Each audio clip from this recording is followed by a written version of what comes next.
Hi boo, welcome back to another video. My name is Mo and I talk about all things marriage, motherhood, and lifestyle while keeping you at the forefront. But today we're talking about health and wellness. We just had Christmas, busy, exhausting, overwhelming, so much to do. Burnout is real, but we'll talk about that later. What I do want to talk about now is my vitamin C boost juice that I make to, like it says, boost my vitamin C. Okay, for me, my daughter, and my husband. Kids are going back to work. We just had snow. It's freezing cold. It's dreary. It's January. So, if that being said, if you want to know how to make my vitamin C juice boost juice, just keep watching, okay?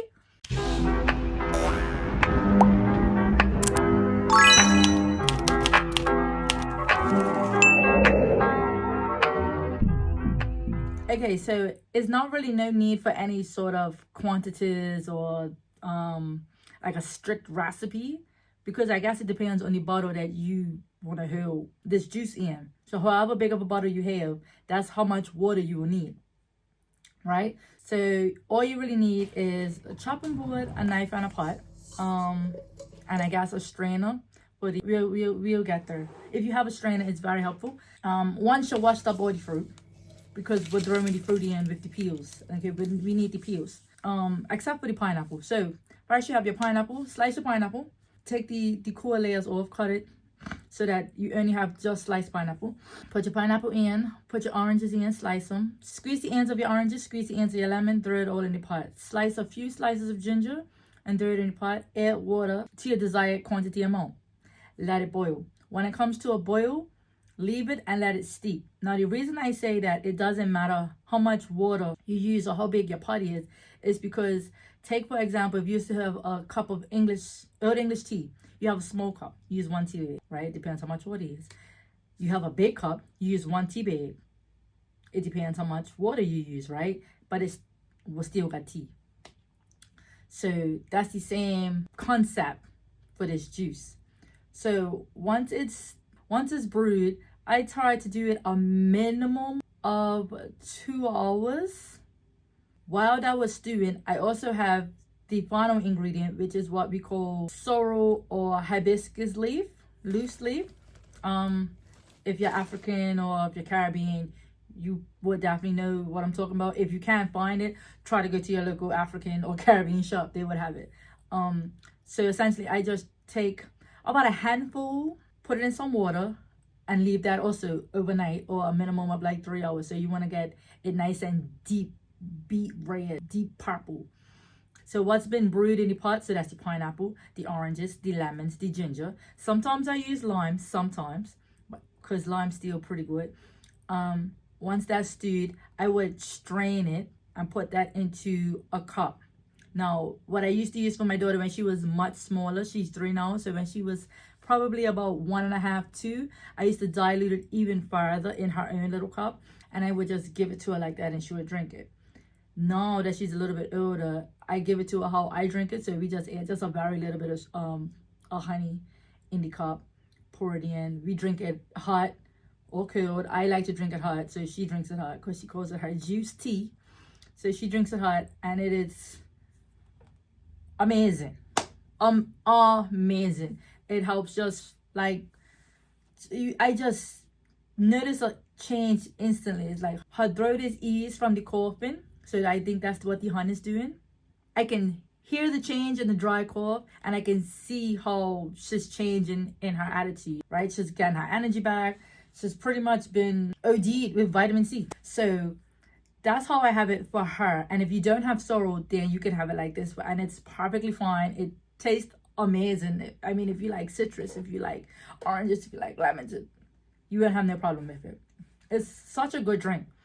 So how me and my husband drink it is, once the hibiscus or the sorrel has been brewed overnight, as long as the juice mixture, what am I calling these things? The juice tea, the juice boost, the boost juice.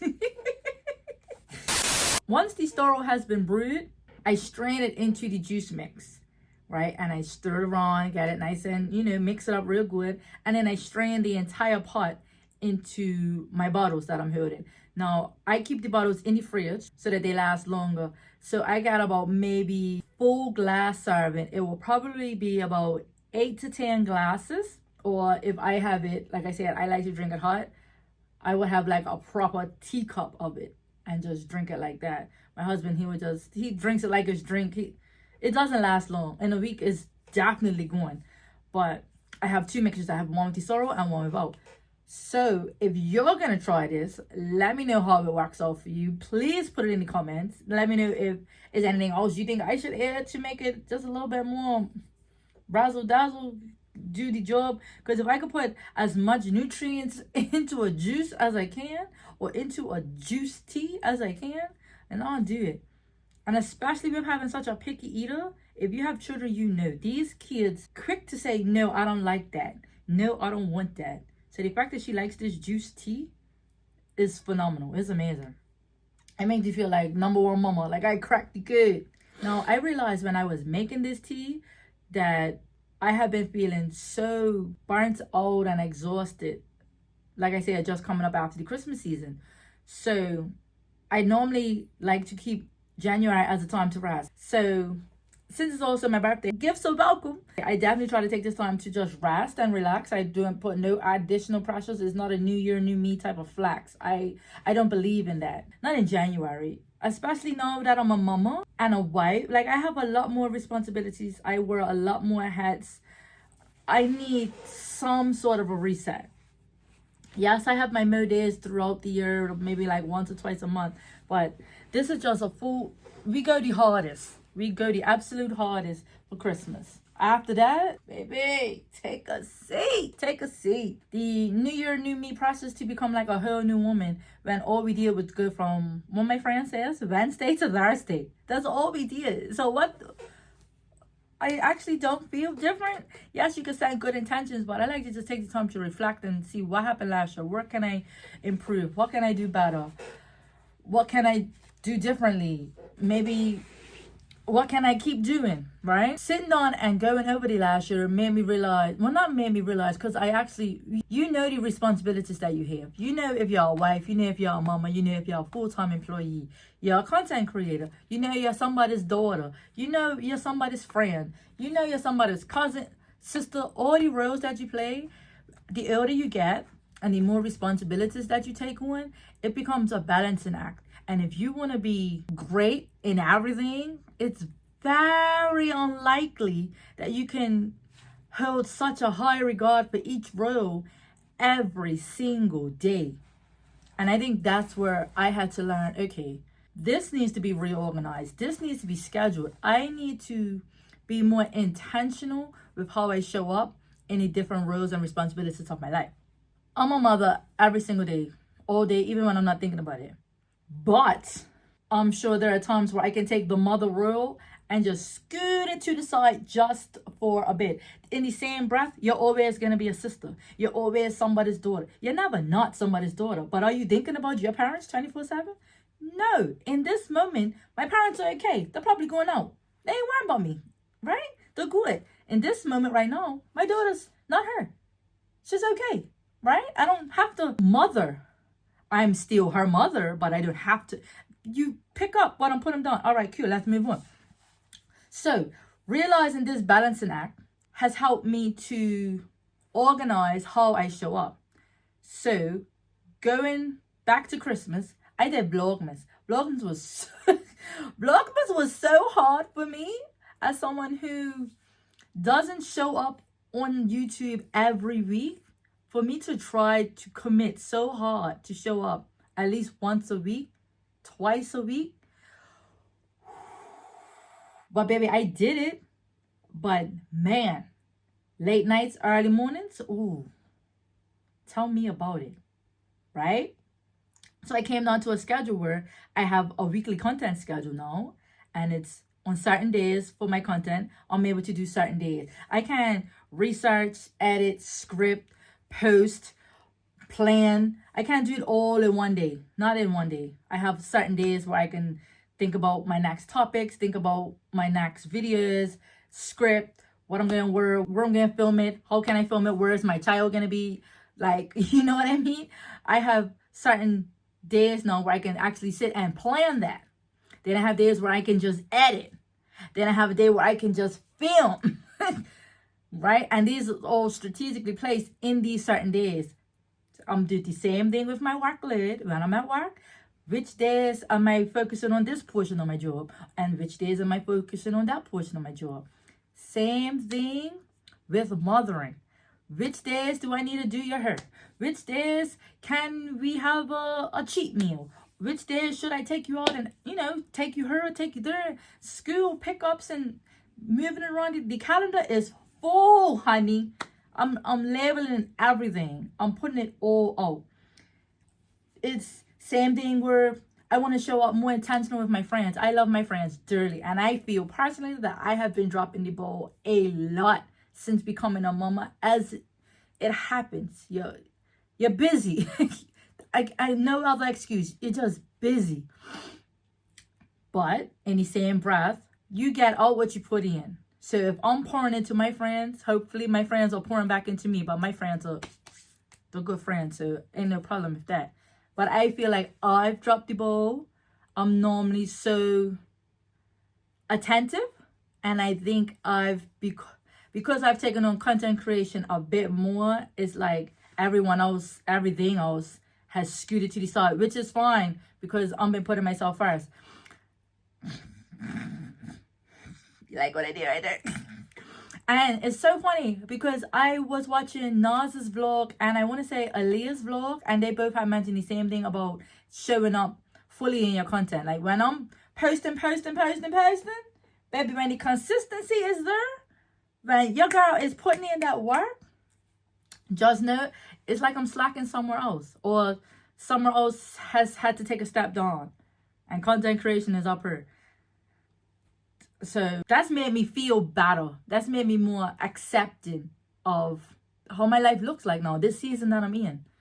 Because sometimes it can get very overwhelming. You can feel like you're letting this person down, you're letting that person down, you're not there for your husband. You're being pulled in all these different directions. And with my brand as me first, yes, I'm putting myself first, but me putting myself first has to have boundaries and limitations. Obviously, you can't be selfish every single day of your life. You do have responsibilities and roles, you know what I mean? But I just feel like because you can get so lost in that, because you can get so lost in being a wife and a mama, mostly, sometimes you get lost in looking after your entire family, or you got a full-time job that demands so much of your attention and time. You're working late, you're working early mornings. Putting yourself first for a small piece of the day won't hurt. It's just to remind you like, hey, I'm still her. I'm still me. I'm still Mo. You can't be everything to everybody every day. And that's what I'm learning just now. Yeah. I ended up waffling as I do. I'm so sorry. But like I said, sometimes you gotta accept that in order to be all and do all, that you might lack in others. Or if you're actually doing it all, you're not doing it all well. You can't do it all well. And if you are trying to do it all well, you're definitely going to exhaust yourself. You're definitely going to overwhelm yourself. And you're definitely going to burn out. But this 2025 daily plan has been a lifesaver. Now I've got a 2026 one. Shout out to my girl D for buying this for our Secret Santa. No, our small gifts. What was it? Small gifts gift exchange. Yes, it was a small gift exchange. Oh my god, she did the most, but this was a part of her gifts. And I love it. It's got way more space for each day. Look, July. This is all one day. I love it. I love it. So I'm able to plan my personal life. I'm able to plan motherhood, what I could do for my husband, what needs to be done for my husband, work, content, everything on one day. Boom. Because I try to do a little bit of everything every day at best. So I hope that wasn't too much far left, because I never know how to end these videos. I'm not even gonna lie. I just once I'm just finished my thought, I'm just like, okay.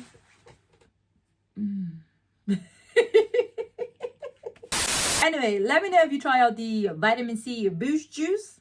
Comment below. Let me know how you like it. Let me know if there's anything I could do to improve mine. Let me know what your thoughts are on balancing it all and how you plan on tackling it in this new year, because it's a lot and it's no script. It's no script to being a mama. It's no script to living life, because at the end of it all, we all die. We all die. So just go as hard as you can.